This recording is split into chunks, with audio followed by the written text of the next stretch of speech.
Hi there, welcome to World Have Your Say. We're live on the BBC World Service. I'm Ben James, and I've got a couple of BBC Live pages open in front of me here in the studio. One is the Africa Live page, consumed at the moment with that news. You just heard it, that the International Criminal Court's case against the Deputy President of Kenya, William Ruto, has been terminated. We'll reflect the conversation around that and hear some of the reaction from Kenya in the second half of this programme. Lots of Kenyans on both sides of the conversation there have been using the hashtag #NoCaseToAnswer to talk about the story online. We're also, though, going to continue to talk about the Panama Papers, this leak of 11 million documents from this law firm in Panama, Mossack Fonseca. And I got a tweet from Judith Lombe just at the end of yesterday's programme saying she wished it was 2 hours long because, of course, there are so many more questions that you wanted answered. So we're going to answer some more of those in just a moment, as well as talk about the issue of tax avoidance. Lots of people are turning towards thinking about solutions, how the sorts of behaviours that have been revealed in this leak may be stopped in future. One of the new lines, though, you heard also in the news just then, is around what's happening in Iceland and the resignation of the Prime Minister there. So let's have a chat to somebody we spoke to on yesterday's programme too. Adelston Kjartansson is a journalist with Reykjavik Media, an online publication there in Iceland. Adelston, welcome back. What's happened then in the last hour or so? Well, in the last few minutes, it was announced that the Progressive Party, the party of the Prime Minister, had decided that the Prime Minister should step down and his deputy leader in the party should take over as Prime Minister. Just remind us why the Prime Minister, now the former Prime Minister, has been caught up in all of this. Well, in the Panama Papers and our coverage of that, it was made public that he has an offshore company, he and his wife, on the British Virgin Islands. That company has around 500 million Icelandic kronur claims in the fallen banks. And he has his political capital has been built upon the fact that he was going to fight the creditors, which we have now exposed is, amongst other, his wife. And of course, what he was saying was that no rules were broken, that his wife did not benefit financially. Just at the end of yesterday's programme, we were speaking to somebody in the middle of a large crowd of people in Reykjavik protesting, hoping to, I guess, get what they've got in the last few minutes, the resignation of the Prime Minister.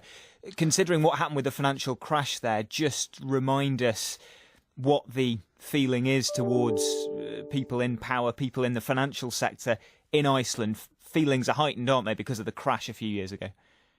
Well, there's still a lot of distrust, both to politicians and those in the financial sector.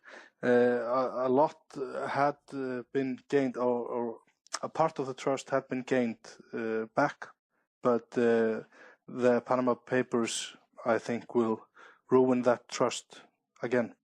We got a message earlier on, a long message from Gunnlaugur, who listens to us in Iceland, talking about some of the points you've just been making, but also looking on the bright side towards the end of his message, talking about resignations that had happened with some other lower-level politicians, being, in his view, a sign of a new political culture in the making, a culture where politicians accept responsibility for their actions and where dishonesty will have severe political consequences. Gunnlaugur, thanks for getting in touch. What happens next then, Adelston? Well, the Independence Party, the coalition party in the government with the Progressive Party, still needs to accept this change of prime ministers. The leader of the Independence Party, Bjarni Benediktsson, who is also mentioned in the Panama Papers, he used to have an offshore company. He is now meeting with the president, and they are discussing if the current government has the support it needs to stay on, if it's enough to change out the Prime Minister. Thanks very much indeed. That's Adelston Kjartansson, who is a journalist with Reykjavik Media, live with us from Iceland. So the Prime Minister there resigning. Let's bring in a couple more people to talk about the Panama Papers then. We'll speak in a moment to Raphael Chacon of BBC Mundo, sitting opposite me here in the studio. Good to have you with us, Raphael, to hear some of the conversations in Spanish-speaking countries about this story. Sitting next to Raphael is Andrew Walker, BBC economics correspondent, a familiar voice on these matters. Andrew, great to have you with us. Good to be here. Because we have loads more outstanding questions, both from people who got in touch yesterday and people who've been reflecting on this since. Could you address this one, actually, from Vulnet in Kosovo, who messaged us on WhatsApp, amongst a number of people raising this, wanting to find out about the organisation, the ICIJ, the International Consortium for Investigative Journalists, who essentially organised this collaboration between news organisations to get this story out there. A lot of people wanting to know who they are, who funds them. They're funded basically primarily by donations. You could go onto their website and make a donation personally if you really wanted to, but they do also get donations from foundations, charitable kind of foundations. For example, George Soros's Open Society Foundation is one of their supporters. The investigation, though, was done by 107 media organisations in total. The ICIJ was a kind of central clearinghouse, and those organisations have brought their own resources to bear. And I suppose we should just remind people, in the interest of full transparency, that one of those organisations is the BBC. Our Panorama television programme was doing a lot of the investigation into the British end of things. Now, another question that's been raised, this from Switzerland, somebody who didn't give their name from WhatsApp.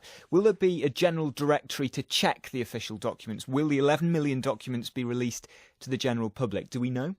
I think that's quite unlikely that it'll be anything quite as systematic as a general directory, but some of them some of this material is now viewable online, but in a rather ad hoc kind of way, I have to say. Right then, let's talk about Americans and this story. A number of people raising the question of why there don't seem to be many Americans in this list. Peyton in Houston, Texas tweets, could you explain why the data trove appears to omit all mentions of individuals living in the US? Does it? Well, so far we've had precious little about the United States. That's certainly true. One estimate I've seen is that we've had something like information from something like 10% of the total volume of documents, and remember, it is an enormous stash of stuff. So there's always the possibility that more American names will come out as further documents are revealed. As to why we've seen so little by way of US names, one can really only speculate, I have to say, but one suggestion I've seen out there is that there is an arrangement between the United States and Panama about exchange of information between tax authorities, which perhaps makes Americans a little reluctant to use a Panamanian law firm to advise them on matters about their international tax arrangements. But I have to say, that is it's really rather guesswork at this stage. And Chris in the US sent a message, also speculating, I suppose, why this might be, asking whether it's possible for people and corporations based in the US to use onshore tax havens to hide their profits. In other words, particular states within the US to do exactly the same. Well, it's certainly the case that there are a number of states, and the leading example of this is Delaware, which are popular places for companies to have their legal incorporation.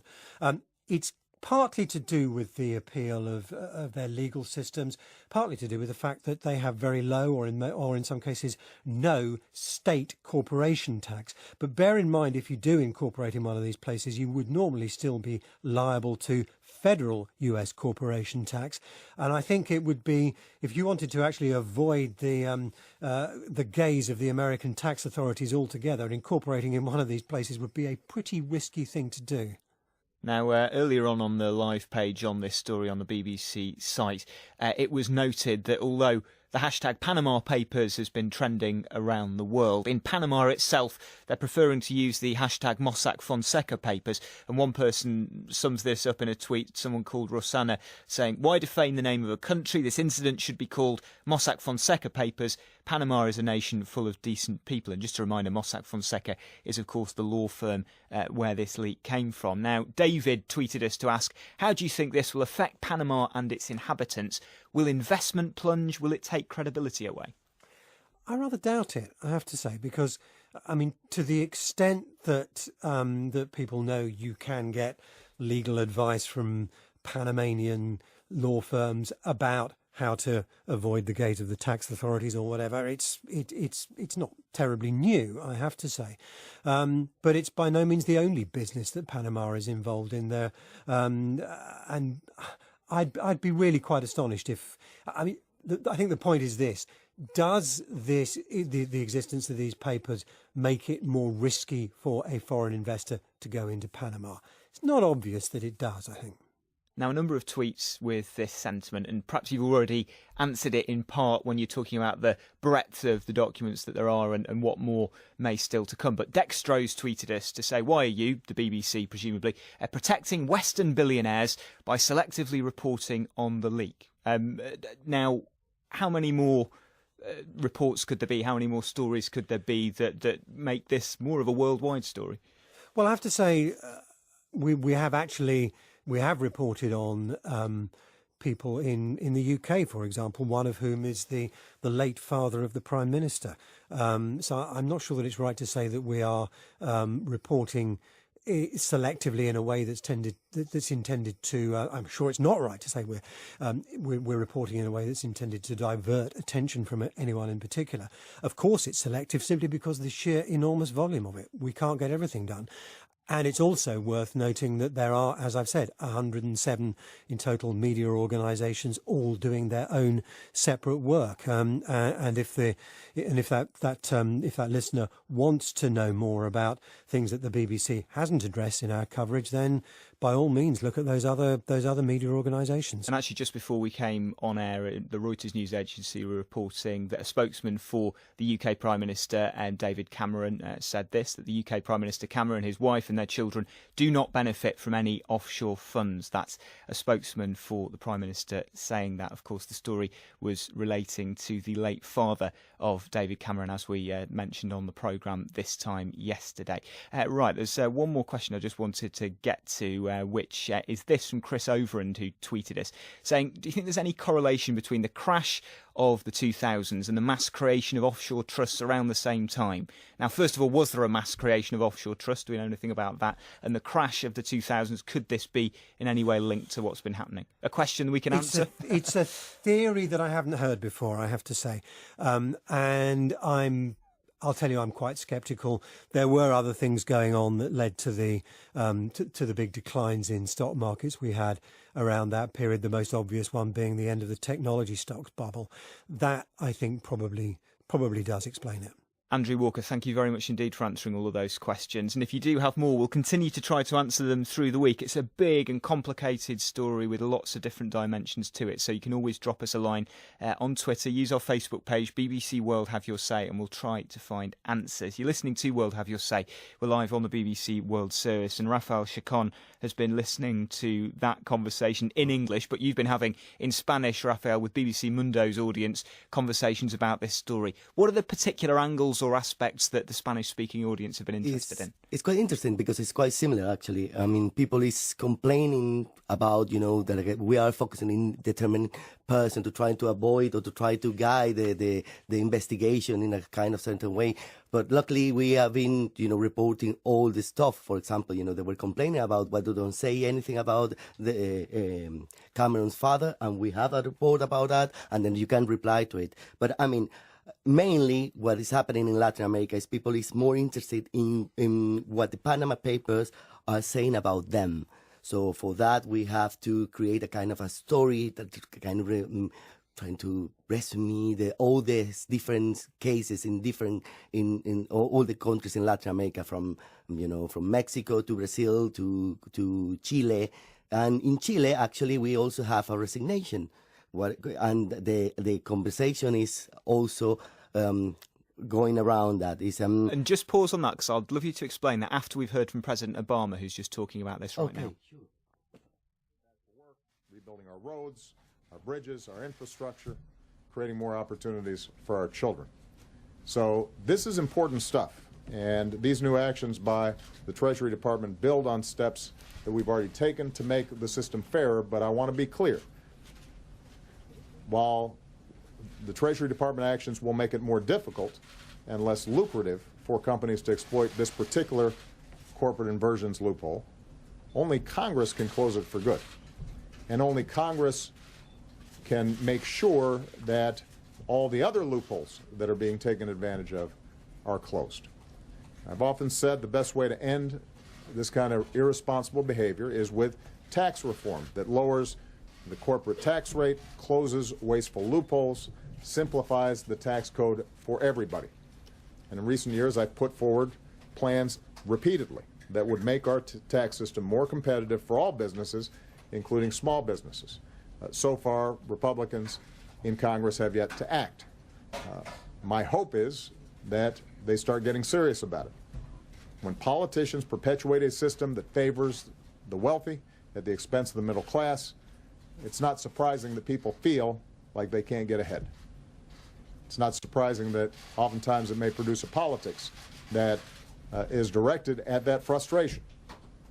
Rather than doubling down on policies that let a few big corporations or the wealthiest among us play by their own rules, we should keep building an economy where everybody has a fair shot and everybody plays by the same rules. Rather than protect wasteful tax loopholes for the few at the top, we should be investing more in things like education and job creation and job training that we know grow the economy for everybody.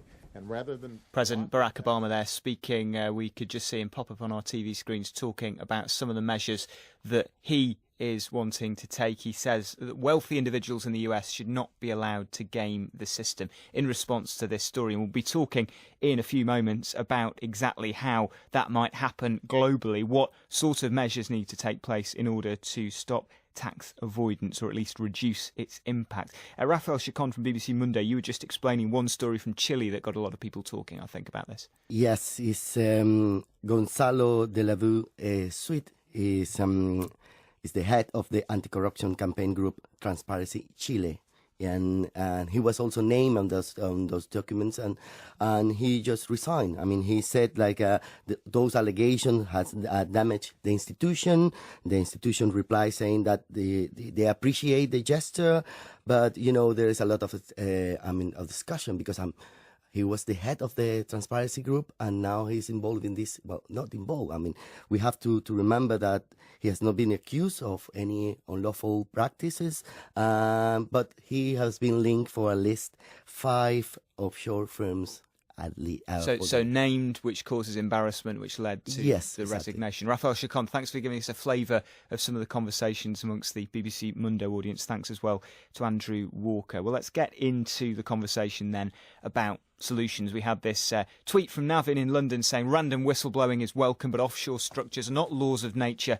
Is there a wider long-term fix? Let's speak to a group of people who know what they're talking about when it comes to tax. Jeffrey Neiman is former Assistant United States Attorney, that's a federal prosecutor who specialises in defending banks, trust companies and individuals accused of tax violations. Jeffrey, welcome to the programme.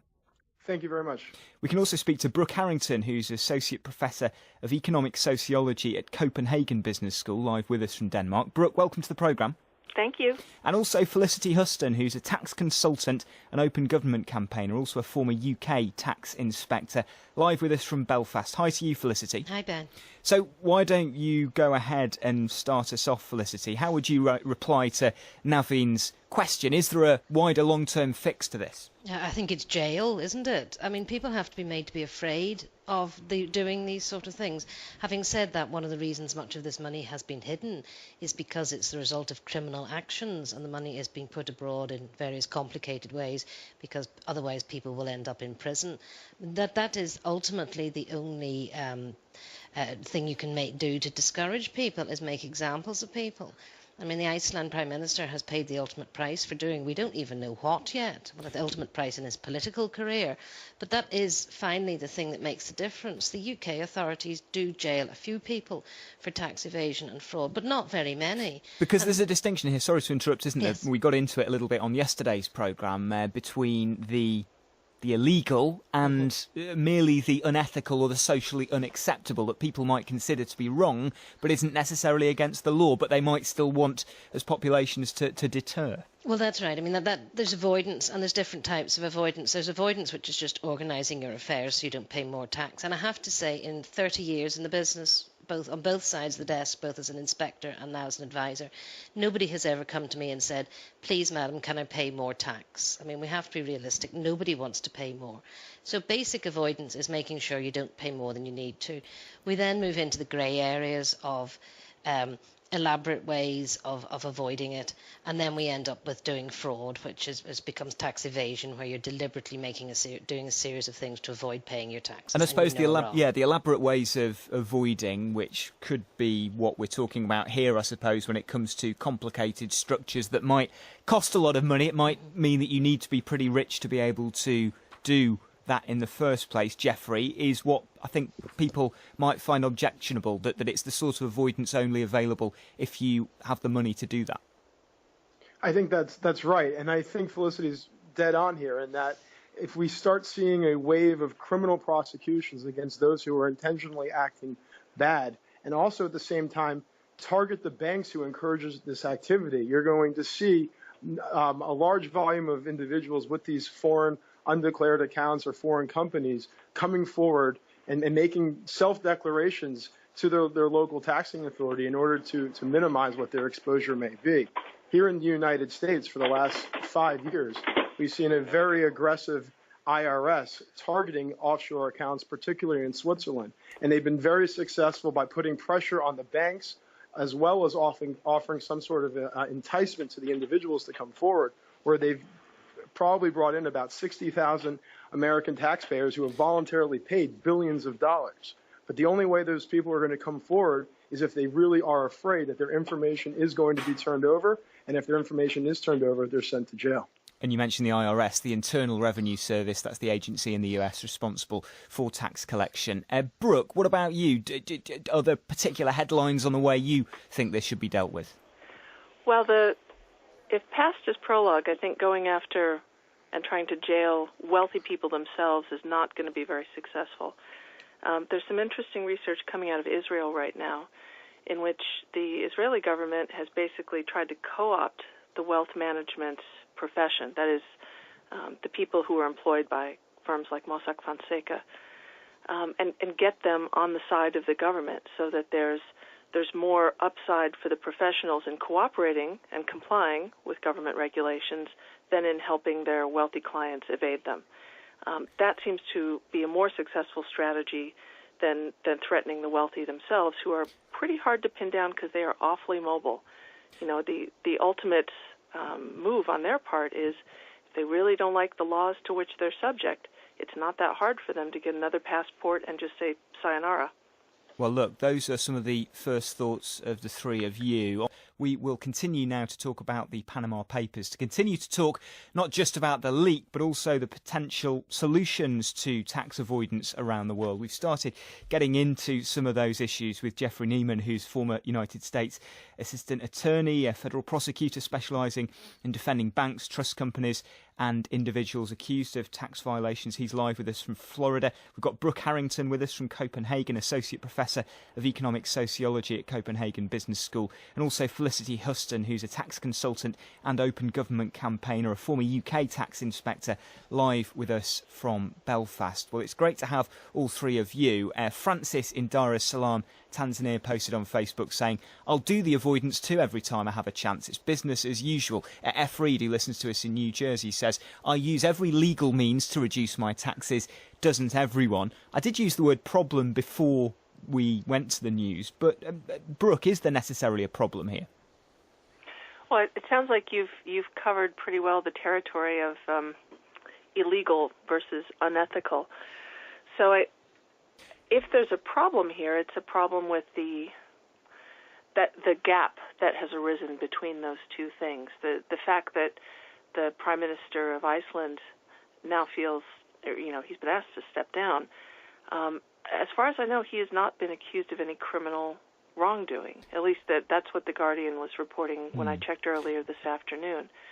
So to me, that's a signal from people that, they're fed up with the difference between what's right and what's legal. So do you think that some things that are then deemed wrong or unethical, or might be, there are some things that now should be made illegal, perhaps in the light of what we found out here? I think it would have to be almost a country-by-country sort of decision. Like in my country, the United States, my sense is that the general feeling people have is, if it's legal to reduce your taxes to the absolute minimum, you should absolutely do it, and there's nothing wrong with that. Andrew tweeted us to say, make offshore secret accounts illegal. Jeffrey? I don't think that's the solution. I think here in the United States we have pretty onerous reporting requirements, and so long as the offshore accounts are being declared to the Internal Revenue Service, as long as the ownership interest in any foreign corporations are being disclosed, there's nothing illegal for that activity. And calling all this activity illegal, I think, makes that distinction between those who are doing tax avoidance versus tax evasion almost impossible to distinguish. Where do you stand on that, Felicity? Well, yes, it gets out of hand. I mean, people are allowed to not pay more tax than they need to. And I mean, we'll end up with mob rule. Who decides then what's avoidance, what's acceptable avoidance and what isn't? And on that point of offshore accounts themselves being made illegal, should everybody be compelled to keep their money in their own country?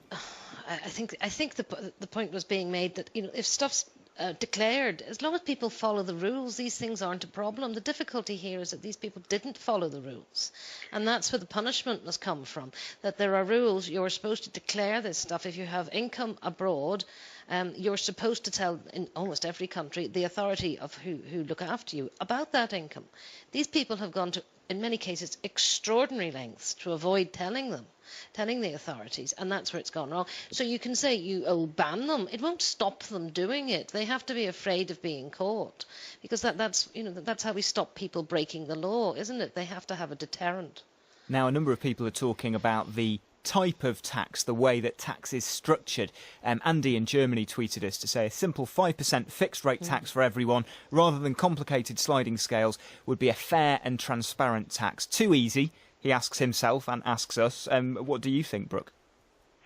That flat tax proposal has been put forward in the U.S. for many, many years, and I'm not nearly as qualified as Felicity to speak about this, because I have no accounting background, but my understanding is the reason that you don't see more flat taxes imposed at the national level is because it's regressive. Mm-hmm. It tends to disfavor the poorer members of society. In that the 5% that somebody of low income would pay would be worth so much more to them and have much bigger impact on their life than 5% of a billionaire's income. But in terms of, because I know the work you've done, and it's a fascinating piece that you wrote in The Atlantic, which is why we got you on today, where you actually trained up in the sort of wealth management field in order to study as a sociologist the people that work in that yourself. When it comes to these high value individuals, are they trying to pay less tax or being able to because the complexities allow them to do that?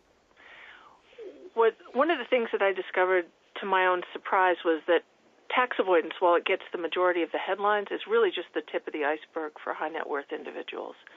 If you happen to be, say, from the United Arab Emirates, you don't have a worry in the world as far as tax. You don't pay any. There aren't any.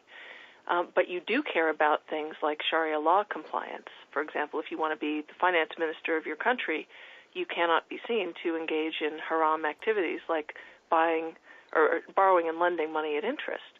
So what you have to do is get your wealth into the hands of a wealth manager, get it offshore. You can enjoy the benefits of that fortune, but your hands are technically clean.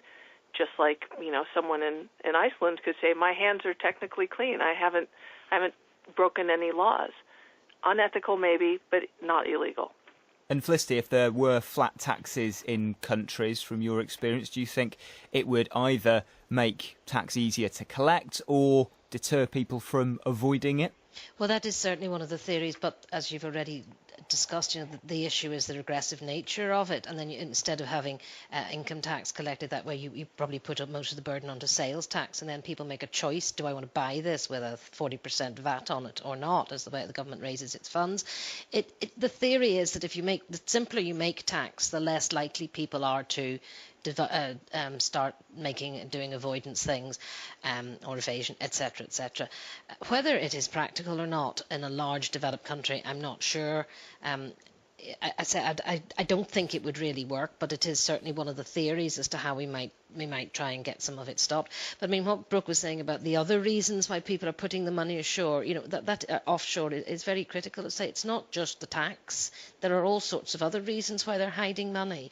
They can be a billionaire can be hiding his assets from his spouse for fear there's an acrimonious divorce, so the other half doesn't find out what he or she is really worth. Or it can be hiding money from creditors when you're claiming that your company is becoming bankrupt. That's not really the case at all. You just don't want to pay them. You plan to go bankrupt and do whatever's necessary to avoid your bills, and so you shift your assets offshore again to hide them. That's just the other sort of thing that's been going on. Now, I had a couple of tweets, and this perhaps goes back to the issue of whether or not this stuff is socially acceptable. Moo in Australia tweeted, "Name them and shame them," and then Moo named a company. Can't verify the claim about the company, but talking about companies shifting hundreds of millions offshore, which might be technically legal, but if we boycotted, they'd wake up. And Kenneth in the UK tweeted, "Perhaps the information on tax avoidance schemes, when published far and wide, will allow people to buy company products or not." Jeffrey, have you ever seen any evidence that the tax affairs, although legal, of a particular company or entity has led to commercial problems for them? I think in that regard, transparency is important from the public's perspective. But I think we need to be careful here not to criminalize what is not necessarily criminal behavior. And as we've discussed, the mere existence of these foreign corporations or these shell companies and the mere existence of the offshore banking or a company's decision to act in this manner doesn't necessarily mean that they're doing anything criminal. And maybe if they have the legitimate reason, they're maybe not even doing anything unethical or immoral either. So I think that's kind of the slippery slope and the danger that we're getting into here with the outrage, at least the initial outrage from the release of these papers. Well, thanks to all three of you for taking part in that. Great to have your expertise. Thanks to Jeffrey, to Brooke, to Felicity. We just had a tweet in from Navid, who is listening in San Diego, California, saying the only reason these tax avoidance techniques are not illegal is because those same people push the laws to be written as such. Do carry on the conversation. You can go to BBC World Have Your Say on Facebook to take part in that as well and trade your opinions there.